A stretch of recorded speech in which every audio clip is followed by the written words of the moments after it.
మహబూబ్నగర్ జిల్లాకు విషయానికి వస్తే మహబూబ్నగర్ జిల్లాలో హాట్ టాపిక్గా కల్తీ నూనె వ్యవహారం బయటపడింది. భూత్పూర్ తాటికొండ సమీపంలో వెలుగు చూస్తున్న విస్తుపోయే నిజాలు వెలుగులోకి వచ్చాయని చెప్పాలి. తాటికొండ శివార్లో జంతువుల కళేబరాలతో దుర్వాసనలు వెదజల్లుతున్నాయి. కళేబరాలతో కల్తీ నూనె, కల్తీ ఎరువుల సామ్రాజ్యాన్ని సృష్టించింది ఓ కంపెనీ. అదేవిధంగా బొక్కల ఫ్యాక్టరీ దగ్గర గాజులపేట యువకులు దీని గురించి ధర్నా కూడా నిర్వహించడం జరిగింది. పశువుల కళేబరాలతో ఆయిల్ తీసే క్రమంలో కంపెనీల వల్ల గాలి మొత్తం కూడా కాలుష్యం అయిపోతుందని అక్కడున్న యువకులందరూ కూడా ధర్నా చేపట్టడం జరిగింది. ఈ విషవాయువుల వల్ల పిల్లలకు శ్వాసకోశ సంబంధిత వ్యాధులు వస్తున్నాయని ఫైర్ కూడా అవుతున్నారు అక్కడున్న ప్రజలు మరియు యువకులను కంపెనీ యాజమాన్యానికి ఇద్దరి మధ్య కూడా తీవ్రమైన వాగ్వాదం కూడా జరిగింది. అక్కడ భారీగా పోలీసులు కూడా మోహరించడం జరిగింది. ఇదే విషయానికి సంబంధించి మరింత సమాచారాన్ని మా పాలమూరు ప్రతినిధి ప్రదీప్ అందిస్తారు. ప్రదీప్, చెప్పండి, ప్రస్తుతం అక్కడున్న పరిస్థితి ఏంటి? యువకులు ఎప్పుడైతే ధర్నా చేశారో పోలీసులకి మరి వాళ్ళకి శాంతి సర్ది చెప్పే అవకాశం ఏమైనా ఉందా? అక్కడున్న పరిస్థితి ఏంటి? భూత్పూర్ మండలం తాటికొండ గ్రామ శివారులో నెలకొన్న జంతు కళేబరాలతో తయారయ్యే బొక్కల ఫ్యాక్టరీ వద్ద ఉన్నాం. దీనికి సంబంధించి ఫ్యాక్టరీలో ప్రధానంగా ఈ బొక్కల నుంచి ఆయిల్ తీస్తూ ఏదైతే ఈ ఆయిల్ను హైదరాబాద్ తదితర ప్రాంతాలకు తరలిస్తున్నటువంటి పరిస్థితి ఉంది.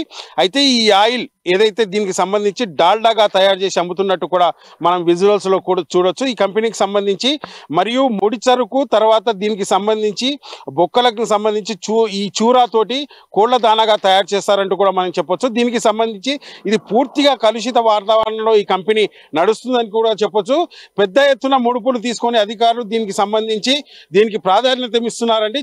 ఏదైతే దీనికి సంబంధించి గాలి కాలుష్యం, వాయు కాలుష్యంతో ప్రాణాలు, ఒకవైపు ప్రజల ప్రాణాలు పోతున్నా కూడా అధికారులు చర్య తీసుకోవడం పట్ల కూడా పలు అనుమానాలకు తావిస్తుంది. దీనికి సంబంధించి ఈ ఆయిల్ తోటి దీనికి సంబంధించి ఈ ఆయిల్ను హైదరాబాదు తదితర ప్రాంతాలకు అమ్మి సొమ్ము చేసుకుంటున్నారు. భారీ ఎత్తున అయితే ఈ కంపెనీ నుంచి లాభాలు పొందుతూ ఏదైతే ప్రజల ప్రాణాలతో చెలగాటమాడుతున్నారని కూడా మనం చెప్పొచ్చు.